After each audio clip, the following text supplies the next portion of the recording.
17 জুলাই 2026।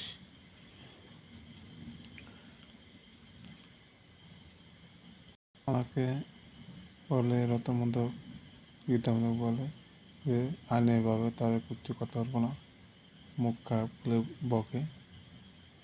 আবার বলে যে আমাকে বেশি করে ওষুধ খাওয়াবে, পাগল ডুবাবে পেজ দিলে তাদের নামে।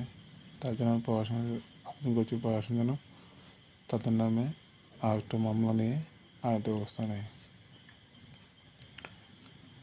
এবং তারা লোক লাগে ভূপেশ রায়, ডাকনাম রিঙ্কু, বাড়ি রাজনগর। সে আমাকে গাড়ি লাগিয়ে দেওয়ার চেষ্টা করছিল সাইকেলে কিছুদিন, 1-2 দিন আগে। তার জন্য আমি পড়াশোনা আবেদন করছি, তার বিরুদ্ধে যেন আইনত ব্যবস্থা নেয়। আইনত ব্যবস্থা নেওয়ার জন্য আমি পড়াশোনা আবেদন করছি। জয় হিন্দ।